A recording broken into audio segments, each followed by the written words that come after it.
अस्सलाम वालेकुम, क्या हाल चाल है दोस्तों। उम्मीद है सब खैरियत से होंगे। तो गाइस मैं इस टाइम यूके लंदन में लंदन आई के सामने खड़ा हुआ हूँ और सामने बिग बैंग है और बिग बैंग है और ये सबसे ज़्यादा टूरिस्टिक पॉइंट है लंदन के अंदर और हर कोई बंदा जी लंदन आई को जानता है। यहाँ पे बहुत सारी मूवीज़ पिक्चराइज हुई हैं और बहुत सारे यहाँ पे ड्रामा और फिल्में वगैरह बनी हैं, पिक्चर्स बनी हैं। तो मेरा आज का टॉपिक बहुत इम्पोर्टेंट यूके वीज़ा को लेकर है। यूके वीज़ा देखें बहुत सारे लोग रिफ्यूज़ करवा लेते हैं सिर्फ अपनी एक मिस्टेक की वजह से। जो मैं आज आपको बताने लगा हूँ, ये अगर गलती आपने की, आपका वीज़ा हुआ रिफ्यूज़, अगर इस गलती से आपने अपने आप को बचा लिया, कोई भी बंदे का वीज़ा रिफ्यूज़ नहीं होगा। अगर वीज़ा रिफ्यूज़ हो जाए, दोबारा वीज़ा अप्लाई करें, मैं गारंटी देता हूँ वीज़ा लगेगा।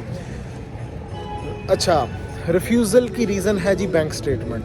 बैंक स्टेटमेंट और एक दो चीज़ें और होटल बुकिंग वगैरह, वो क्यों होती है?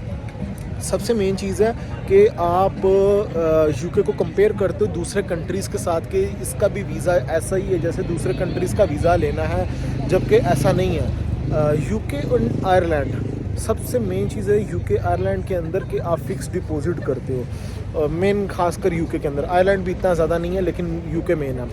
फ़िक्स डिपॉजिट यूके मांगता है बैंक स्टेटमेंट, चाहे वो सैलरी की सूरत में हो, प्रॉफिट की सूरत में हो या जिस भी सूरत में हो। आपकी हर महीने सैलरी आनी चाहिए। 5,000 है, 4,000 है, 10,000 है, 15,000 है, 20,000 है, जितनी भी सैलरी है आपकी। इसी तरह पार्टनर इन्वेस्टर वाले वो यहाँ पे आके कंफ्यूज होते हैं, हमारी तो भाई फ़िक्स डिपॉजिट नहीं आते, हमारा तो शफलिंग हो रही होती है। तो उस सूरत में क्या है, इनको भी मैं एक्सप्लेन करूँगा। पहले मैं सैलरी वालों का बता दूँ। देखें, आपकी जो सैलरी आ रही है, आप किसी कंपनी के एम्प्लॉय हो, कंपनी का जो एम्प्लॉय होता है उसको सिर्फ कंपनी की तरफ से सैलरी मिलती है। उसको अगर आपने अलहदा से कहीं से अकाउंट में पैसे डलवाए तो जी यूके क्या करता है, यूके सिंपल निकालेगा कि जी आप तो एक कंपनी के एम्प्लॉय हो, आपकी तो सैलरी 5,000 10,000 है, एक्स्ट्रा कहाँ से पैसे आए आपके पास, उस पर वीज़ा रिफ्यूज़ करेगा, चाहे एक दरम भी क्यों ना एक्स्ट्रा आया हो।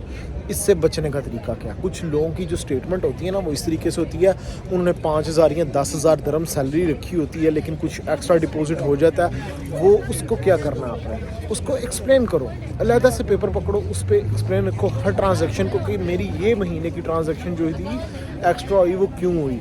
उसके साथ में प्रूफ लगा दो आप, अगर प्रूफ हैं आपके पास तो वेल एंड गुड। आप इस बेस पे अगर आप वीज़ा अप्लाई करोगे सैलरी पर्सन, तो उसको वीज़ा मिल जाएगा। अब आपने एक चीज़ समझ ली, फ़िक्स डिपॉजिट करना है। फ़िक्स डिपॉजिट के अलावा कुछ एक्स्ट्रा ट्रांजैक्शंस हैं, उनको एक्सप्लेन करना, वीज़ा मिलेगा। देखें, अब एक और चीज़ कि अगर अभी तक एक्स्ट्रा फ़िक्स डिपॉजिट नहीं है तो फिर क्या किया जाए। फिर आज से आपने भाईजान एक अकाउंट ओपन करें अलहदा से, जिसमें जस्ट फ़िक्स डिपॉजिट करना शुरू करना और 3 महीने या 4 महीने लेकर चलना है टारगेट, तो फिर आपका वीज़ा लगेगा। अब दूसरी चीज़ आती है पार्टनर इन्वेस्टर वाले। पार्टनर इन्वेस्टर वाले क्या करें भाई? पार्टनर इन्वेस्टर वाले वो भी इसी तरह फ़िक्स डिपॉजिट कर सकते हैं तो करें, अगर नहीं हो सकता उनसे फ़िक्स डिपॉजिट, तो घबराने की इसमें टेंशन नहीं लेनी है बिल्कुल भी।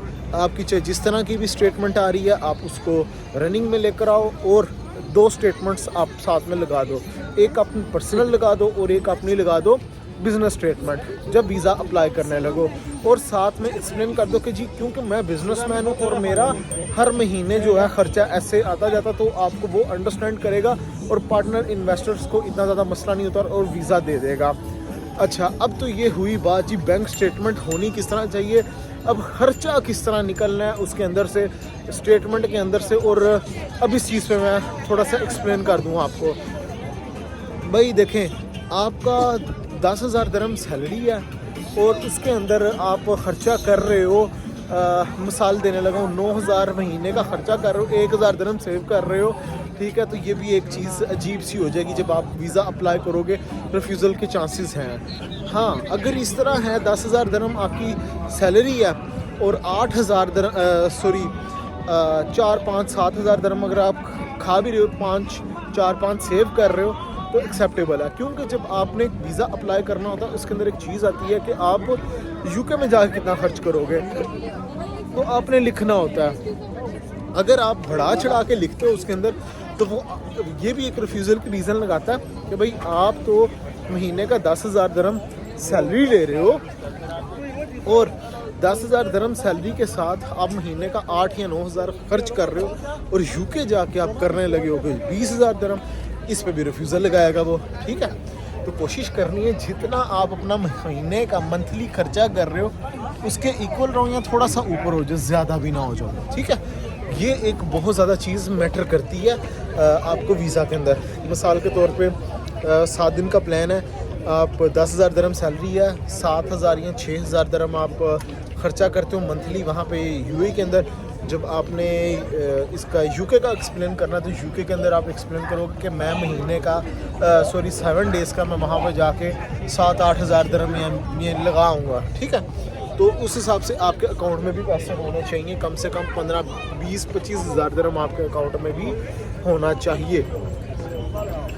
अब जिन दोस्तों ने वीज़ा अप्लाई किया, एक्सप्लेन नहीं किया, उनकी रिफ्यूज़ल लग गई, तो उनके लिए क्या भाई सिंपल इज़ डैट कि आप अगेन वीज़ा अप्लाई करें, एक्सप्लेन करें और आपका इंशाल्लाह वीज़ा लगेगा।